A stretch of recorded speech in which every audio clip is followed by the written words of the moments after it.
The great hall of the Galactic Council was filled with silence.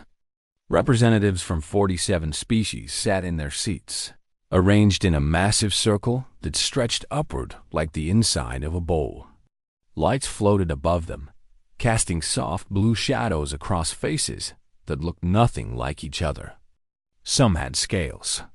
Some had feathers. Some had no faces at all. At the center stood High Arbiter Valthus, his tall gray body wrapped in ceremonial robes. His 4 eyes moved slowly across the assembly. When he spoke, his voice carried to every corner of the chamber. "We must address the human problem," he said. The words hung in the air. Several representatives shifted in their seats. Others leaned forward with interest.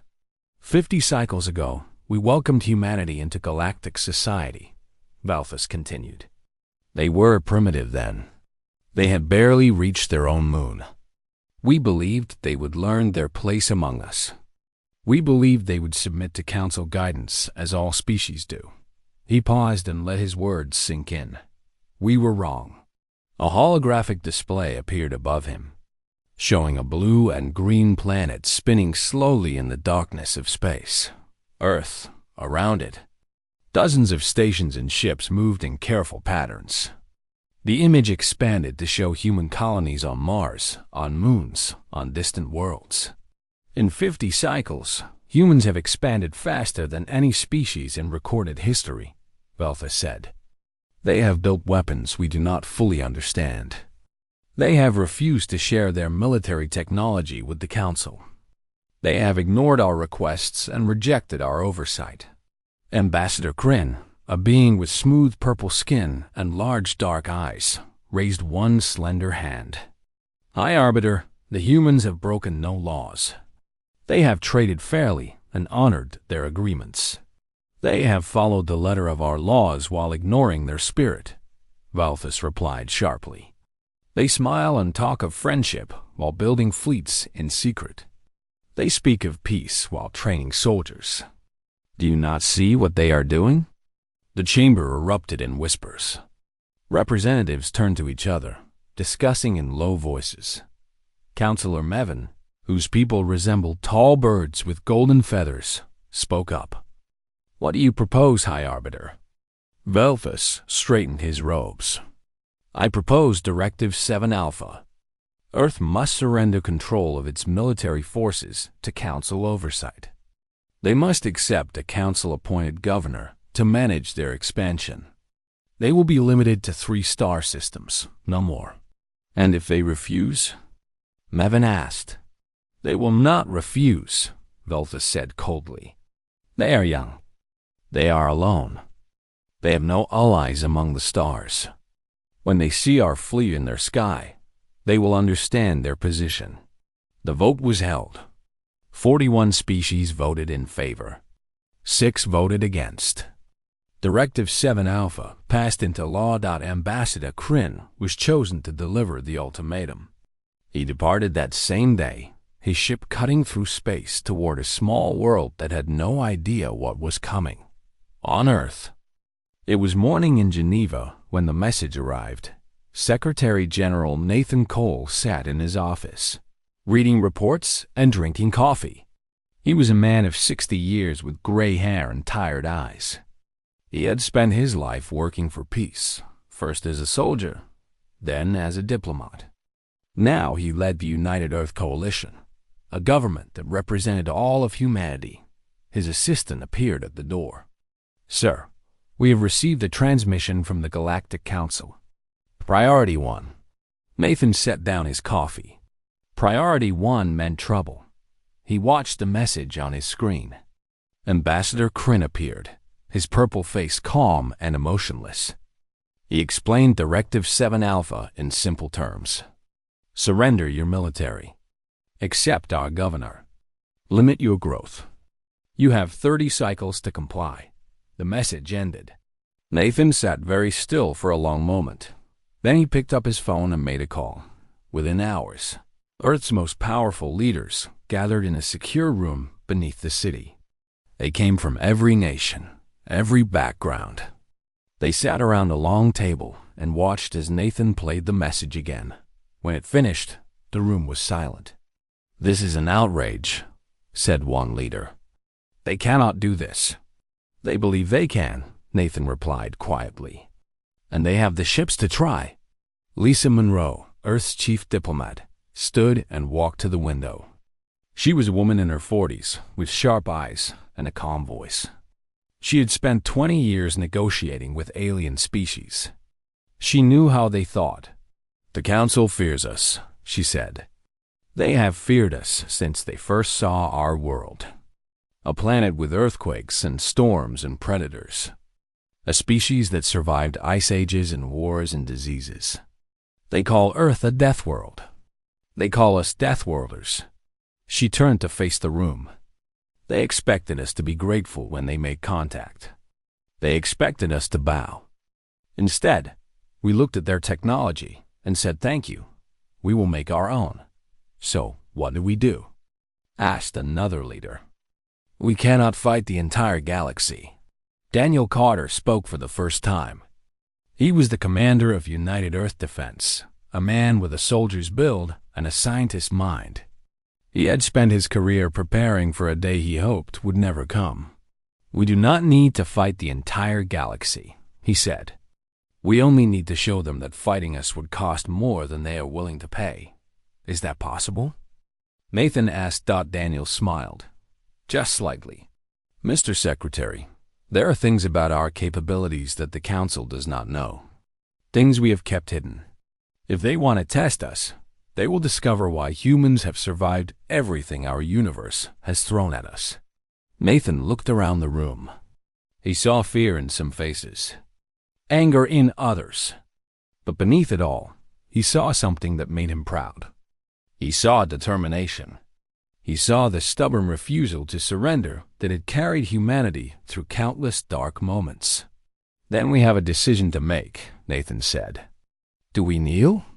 Or do we stand?" One by one, the leaders answered. The vote was unanimous. Humanity would stand. Nathan nodded slowly. "Very well. Lisa, receive Ambassador Kryn with full diplomatic honors. Smile. Be polite. Ask for time to consult our people." "And while I keep them talking?" Lisa asked. Nathan looked at Daniel. "Commander Carter will prepare a response. Far above Earth, hidden among asteroids and moons, human ships waited in silence. Their crews did not know why they had been placed there. They did not know about the Council's ultimatum. But they were ready. They had always been ready. In the darkness of space, humanity held its breath and waited for what would come next. Ambassador Kryn's ship descended through Earth's atmosphere on a bright summer morning. He looked out the window at the blue oceans and green lands below. His people lived on a world of endless plains, flat and calm. Earth was different. Mountains rose like broken teeth. Storms swirled over the waters. Everything about this planet seemed violent and unpredictable, just like its people. He thought. Kryn had studied humans before this mission. He had read the reports from Council observers who had watched humanity for the past 50 years. The reports made him uncomfortable. Humans were not like other species. They did not specialize. They did not perfect one skill and ignore others. Instead, they tried to master everything at once. They were scientists and artists and warriors and farmers. They built beautiful things and terrible things with equal passion. Most troubling of all, they refused to know their place. The ship landed in Geneva, and Lisa Monroe was there to greet him. She smiled warmly and shook his hand in the human fashion. Her grip was firm but gentle. Her eyes showed nothing of what she was thinking. "Ambassador Kryn," she said, "welcome to Earth. I hope your journey was comfortable." "It was adequate," he replied. "I trust you have received the Council's message." "We have," Lisa said, "and we are grateful for the opportunity to discuss it. Please, let me show you to your quarters. You must be tired." Kryn frowned slightly. He had expected anger. He had expected fear. Instead, this human woman acted as if he had come for a friendly visit. It was unsettling. "I am not tired," he said. "I wish to discuss the directive immediately." Lisa's smile did not waver. "Of course. But surely you would like to rest first. Earth's gravity is slightly stronger than you are accustomed to.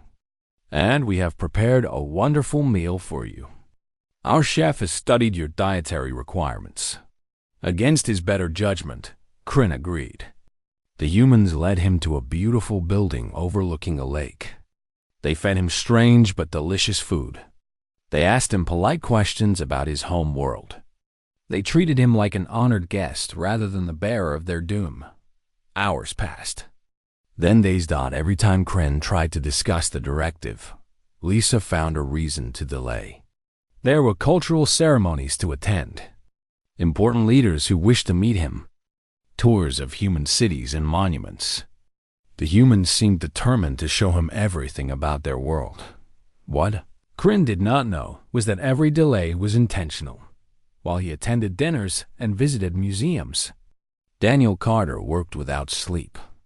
Deep beneath the Rocky Mountains, in a facility that did not exist on any map, he coordinated the largest military mobilization in human history. "Status report," Daniel said, standing before a wall of screens. "All reserve units are activated," replied an officer. 32 stealth carriers are moving to position. Another 46 destroyers are launching from Luna Base. Daniel nodded. "What about the outer colonies?" "Mars has begun evacuation of civilian areas. Jupiter Station reports all defense platforms are online. The belt miners have agreed to provide shelter if needed." Megan Torres entered the room. She was the lead scientist at Earth's Strategic Research Division, a woman who had spent her life developing technologies that the Council could never imagine. She carried a datapad under her arm. "Commander," she said, "I have the numbers you requested." Daniel took the datapad and studied it carefully. His eyes widened slightly. "You're certain about this?" he asked. "Completely certain," Megan said. "Our weapons are 3 generations ahead of anything the Council has. Our shields can absorb twice the damage they expect. And our ships are faster by a factor of 4. "How is that possible?" "They've been traveling between stars for thousands of years." Megan smiled.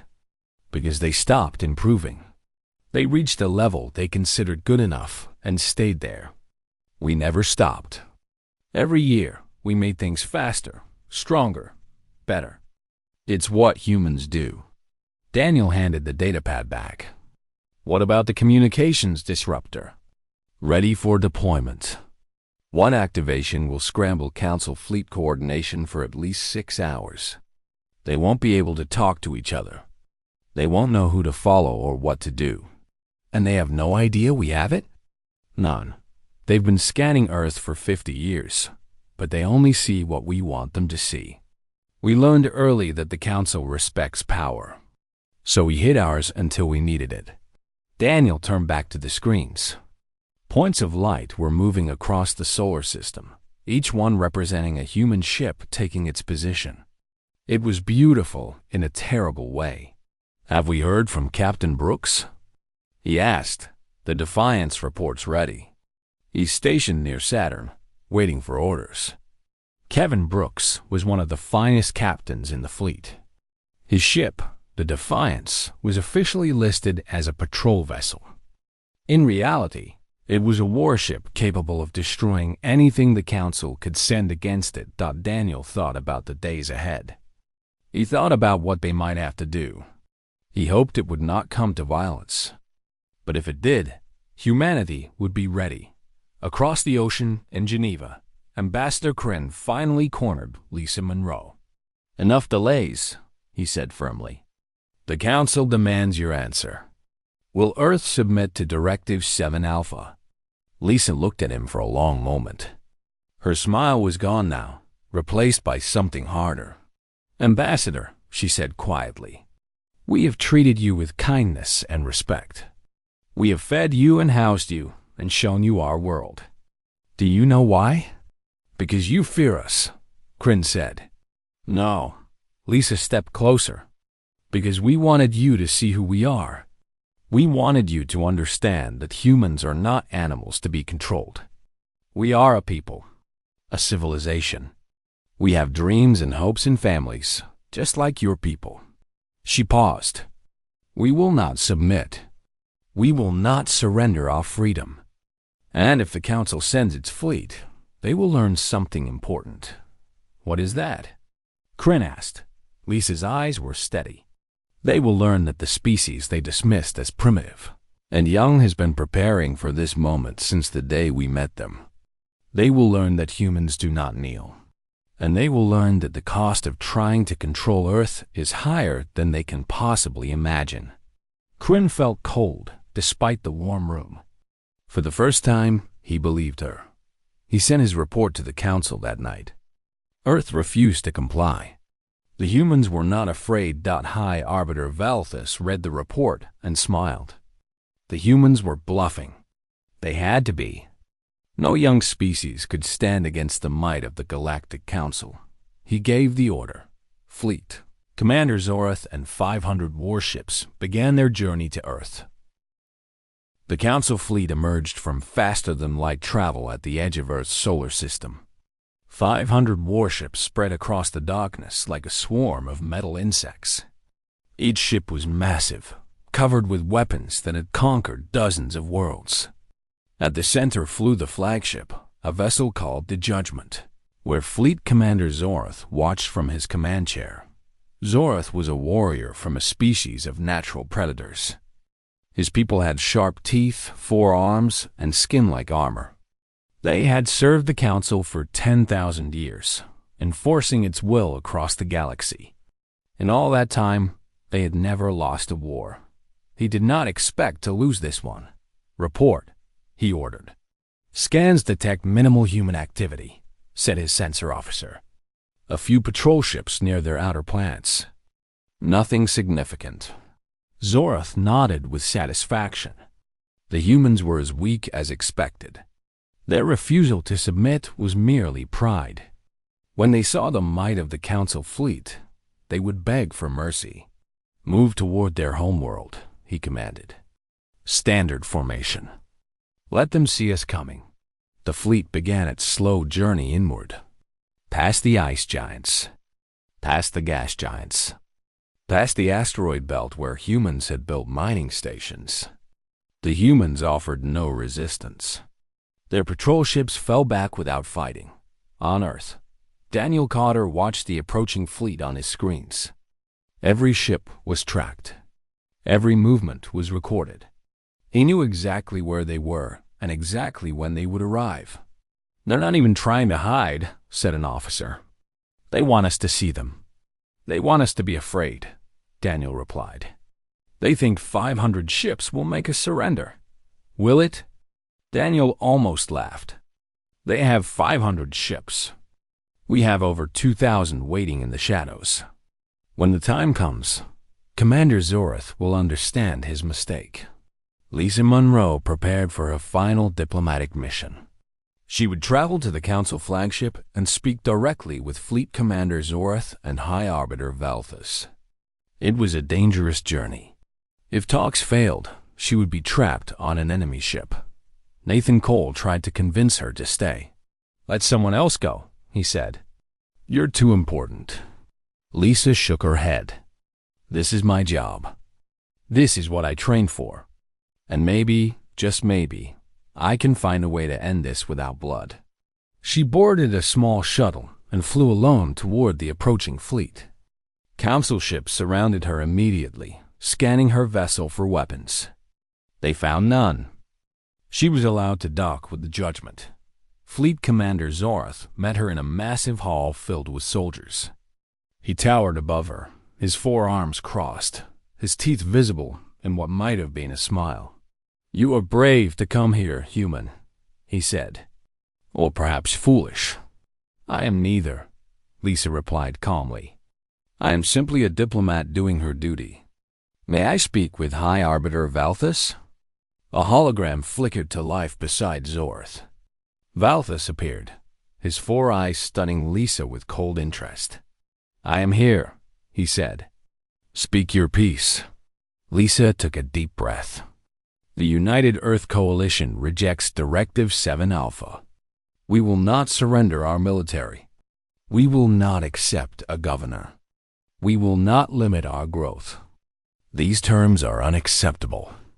Valthus made a sound of disgust. "Then you have come to waste our time." "No, I have come to offer different terms."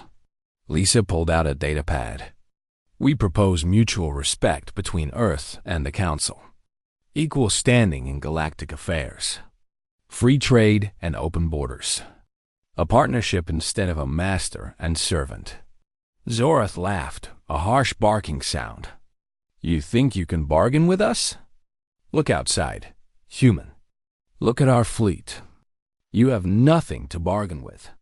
"We have more than you know," Lisa said quietly. Valthus leaned forward in his hologram. "This is your final answer? You reject the directive?" "We do. And we ask you to withdraw your fleet peacefully. There does not need to be war between us." "There will be no war," Valthus said coldly. "There will only be your submission. If you will not give it willingly, we will take it by force. Commander Zorth, escort this human back to her shuttle. Then move the fleet into position around Earth. Nothing enters or leaves until they obey." Lisa was seized by guards and marched toward the docking bay. But before she left, Counselor Mevin appeared beside her. "I am sorry," Mevin whispered. "I argued against this. Not all of us want this conflict." "I know," Lisa said. "When this is over, remember that. There will need to be voices for peace." She returned to her shuttle and flew back toward Earth. As she traveled, she watched the Council fleet spread out behind her, taking positions around her homeworld like Annette. Nathan Cole was waiting when she landed. "How did it go?" "As we expected," Lisa said. "They refused. They're moving to blockade Earth." Nathan closed his eyes for a moment. Then he opened them with new resolve. "Then we have no choice. Daniel, it's time." Deep beneath the mountains, Daniel Carter gave the order he had hoped never to give. "All units, activate. Operation Silent Thunder begins now." Across the solar system, human ships powered up their engines. They emerged from behind moons and asteroids. They rose from hidden bases on dead worlds. They dropped their cloaking shields and revealed themselves to Council sensors. On the Judgment, Zorth's sensor officer made a choking sound. "Commander, we are detecting contacts." "How many?" Zorth demanded. The officer's hands trembled. 2,000. "No, more. They are everywhere, Commander." "They were hiding?" "We flew right past them." Zorth stood slowly from his command chair. He walked to the main window and looked out at the stars. Human ships filled his vision. They were smaller than Council vessels, but there were so many of them. And they were positioned perfectly, surrounding his fleet from every direction. A communication came through. Daniel Carter's face appeared on the screen. "Fleet Commander Zorth," Daniel said. "I am Commander Daniel Carter of United Earth Defense. Your fleet is surrounded. Your retreat path is blocked. I am asking you, one soldier to another, to stand down. No one needs to die today." Zorth's pride burned hot. "You think your numbers frighten me? Council weapons are superior. We will destroy you." "Your weapons are not superior," Daniel replied. "They haven't been for a long time. You just didn't know it. Please, Commander, don't make us prove it." Zorth ended the communication and turned to his crew. "All ships, battle positions. Target the largest human vessels. We will show these primitives what happens when they challenge the Council." The first shot was fired, and everything changed. The Council flagship fired first. A beam of blue energy shot across space toward the nearest human ship, On any other day, against any other enemy, it would have been a killing blow. The human ship did not die. Its shields flared bright white as they absorbed the energy. The ship wobbled slightly, then steadied. It returned fire with 3 precise shots that struck the attacking Council vessel. The Council ship's shields collapsed instantly. Its engines went dark. It drifted helplessly, disabled but not destroyed. Fleet Commander Zorath stared at his tactical display. "Impossible," he whispered. "All ships, open fire," he ordered. "Destroy them all." 500 Council warships attacked at once. The space around Earth filled with weapons fire, explosions, and burning debris. It was chaos, but the chaos was not equal. Human ships moved like nothing Zorath had ever seen. They were faster, more agile, impossible to track. They dodged weapons fire that should have hit them. They struck from angles that should have been impossible. And their weapons cut through Council shields as if they were made of paper. On the bridge of the Defiance, Captain Kevin Brooks commanded his crew with calm precision. His ship weaved through the battle, engaging Council vessels one after another. "Target their weapon systems," he ordered. "Disable, don't destroy." These are soldiers following orders, not monsters. His weapons officer hesitated. "Sir, they're trying to kill us." "I know, but we're better than this. Show them what humans really are." The Defiant struck 3 Council ships in rapid succession. Each one was left drifting and helpless, but alive. Kevin's crew worked together like parts of a single machine, anticipating each other's thoughts, covering each other's weaknesses. This was what made humans dangerous. Not their weapons, not their ships, their ability to work together, to adapt, to change tactics in an instant. The Council species were good at following orders. Humans were good at thinking. 30 minutes into the battle, Daniel Carter gave his next command: "Activate the disruptor." On a small ship hidden among the human fleet, Megan Torres pressed a button. A pulse of energy spread outward in all directions. It was invisible. It made no sound, but its effect was immediate. Every Council ship lost communication with every other. Council ship, Zorath's tactical display went dark. His crew scrambled to restore it, but nothing worked. He could not talk to his captains. He could not coordinate his fleet. Each of his ships was suddenly alone. "What is happening?" he demanded. "Unknown interference, Commander. We cannot identify the source." Human ships struck with renewed fury. Without coordination, the Council fleet fell apart. Some ships tried to retreat but flew into human formations. Others tried to attack but found no allies beside them. Panic spread through crews that had never known defeat. On the Judgment, Zorath watched his fleet crumble. Ships drifted past his windows, dark and silent. His proud armada was being torn apart, and there was nothing he could do. A new message appeared on his screen. Kevin Brooks looked at him from the bridge of the Defiance. "Fleet Commander, this is Captain Kevin Brooks. Your fleet is defeated. Half your ships are disabled. The other half are surrounded. Please order a surrender. I give you my word that all prisoners will be treated with honor." Zorath's pride screamed at him to fight, to die with glory rather than surrender to primitives. But he looked at his crew. Young officers who had families. Soldiers who had trusted him to lead them to victory. He had failed them. The least he could do was save their lives. "All ships," he said heavily. "Stand down. We surrender." The battle ended as quickly as it had begun. Human ships moved through the debris field, rescuing Council survivors, providing medical aid to the wounded. They treated their enemies with kindness that Zorath did not understand. Daniel Carter boarded the Judgment with a security team. He found Zorath standing alone on the bridge, staring out at the defeated fleet.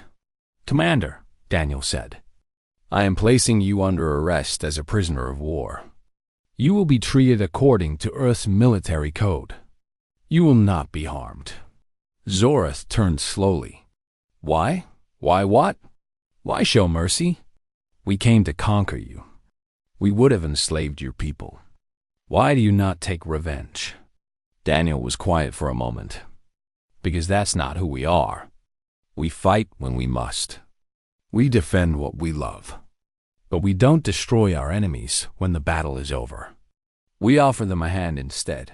Your leaders may not agree.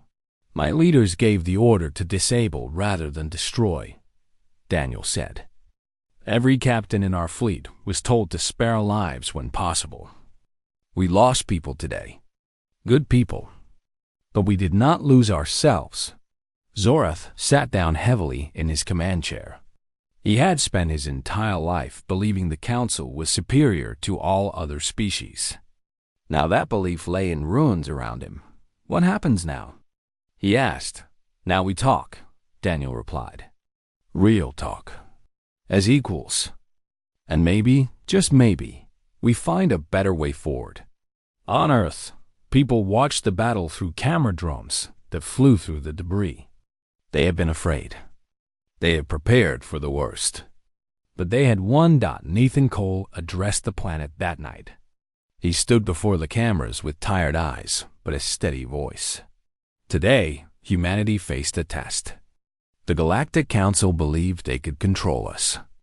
They believed we were weak. They were wrong. He paused. But our victory means nothing if we become what we fought against. We did not seek this conflict. We did not want it. And now that it is over, we must show the galaxy that humans fight not for conquest, but for freedom. Not for revenge, but for justice. We will not occupy Council worlds. We will not demand tribute. Instead, we will offer something the Council has never offered its subjects. We will offer partnership, respect, a future built together. The message was transmitted across the galaxy. Species that had lived under Council rule for thousands of years heard it. Some dismissed it as lies. Others wondered if maybe, just maybe, these strange creatures from a death world meant what they said. On the Judgment, now captured and held in Earth orbit, Zorath listened to the broadcast.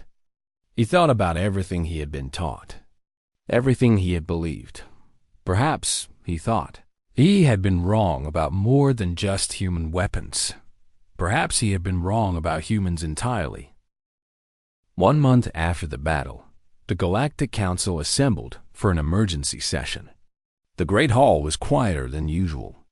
Representatives who had voted confidently for Directive 7 Alpha now sat with their heads down, avoiding each other's eyes. The smell of fear filled the chamber.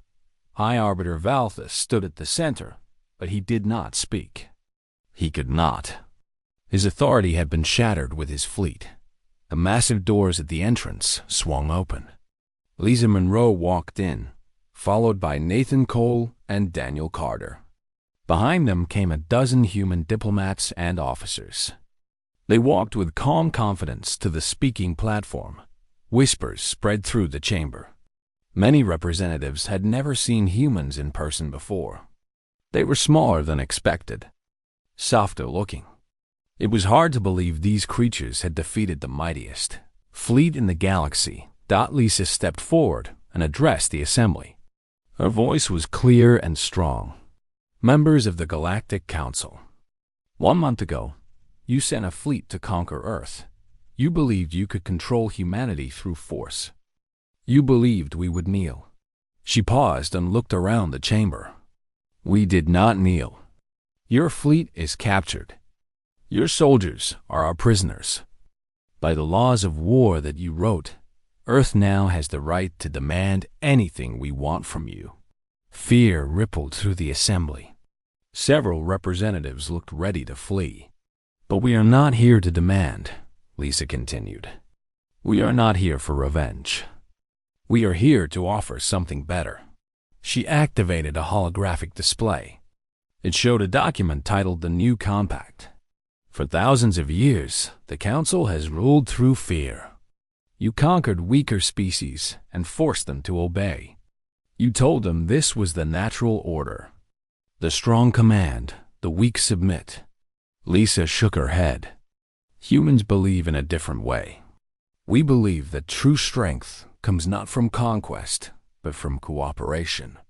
Not from domination, but from partnership. We believe that every species, no matter how young or small, deserves respect and freedom. She gestured to the document. The new compact offers a new path. Equal membership for all species, including humanity. Protection for weaker worlds against aggression. Free trade and open communication. Decisions made together, not forced from above. High Arbiter Valthus finally found his voice. This is ridiculous. You expect us to abandon everything we have built? To give power to primitives and peasants? Daniel Carter stepped forward. Let me ask you something, High Arbiter. When your fleet attacked us, how many of your ships did we destroy? Valthus was silent. I will tell you, Daniel said. None. We could have killed every soldier in that fleet. Instead, we disabled their ships and saved their lives. We gave medical care to the wounded. We fed the hungry. We treated prisoners with dignity. He pointed at Valthus. Your council would have burned our cities and enslaved our children. We won the battle and offered mercy. That is the difference between us. And that is why the galaxy needs change. Councilor Mevin rose from her seat. Her golden feathers caught the light as she moved to stand beside the humans. I have studied these humans, she said. I have read their history. They have made terrible mistakes. They have fought wars among themselves. They have done cruel things. She turned to face the other representatives. But they have also done something remarkable. They have learned. They have grown.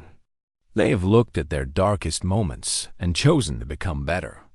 This is a species that once enslaved its own kind, and then fought a war to end that slavery. A species that once threatened to destroy itself with weapons, and then chose peace instead. Mevin pointed to Lisa.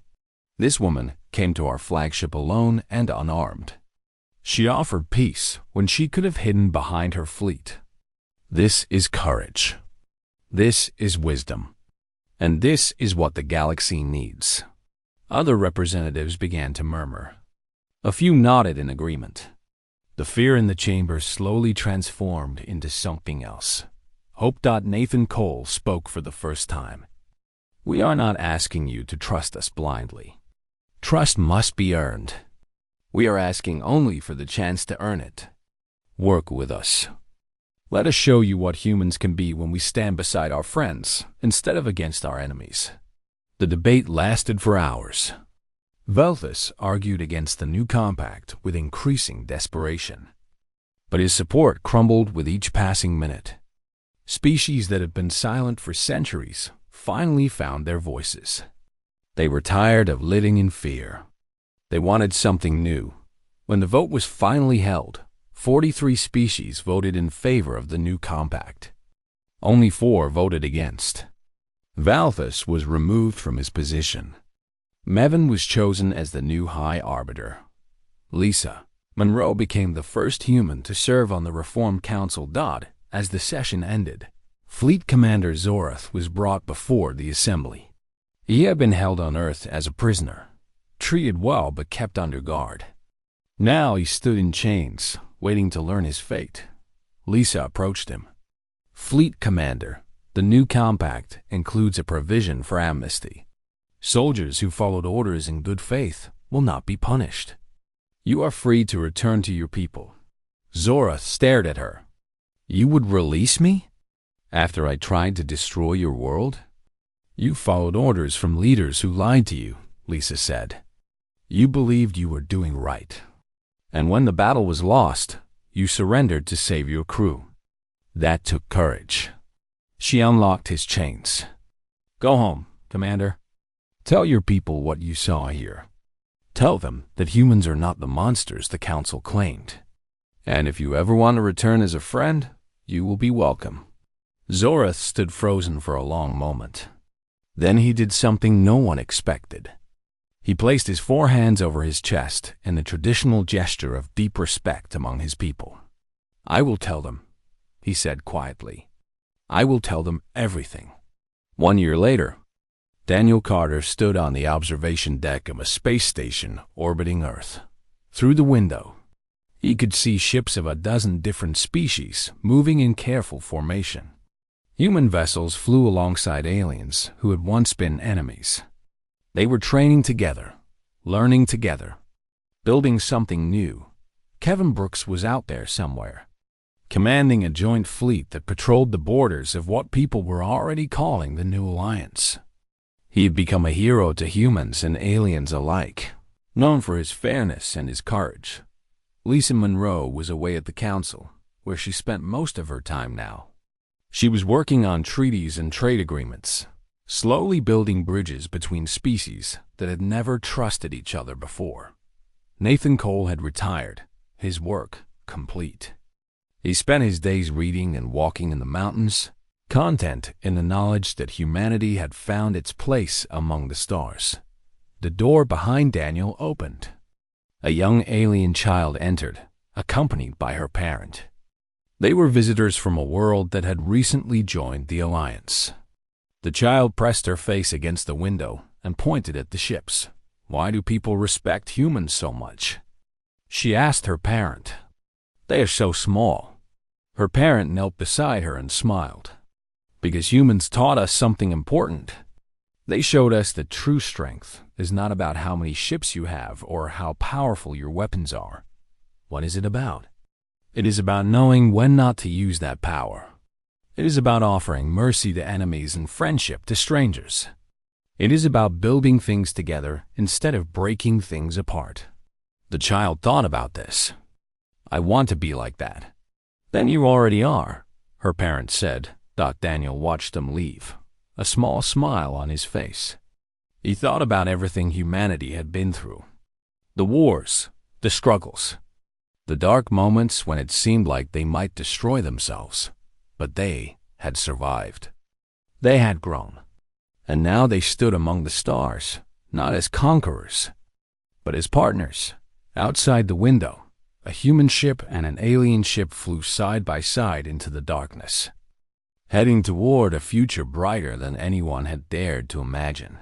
This was humanity's true response. Not weapons. Not revenge. Hope.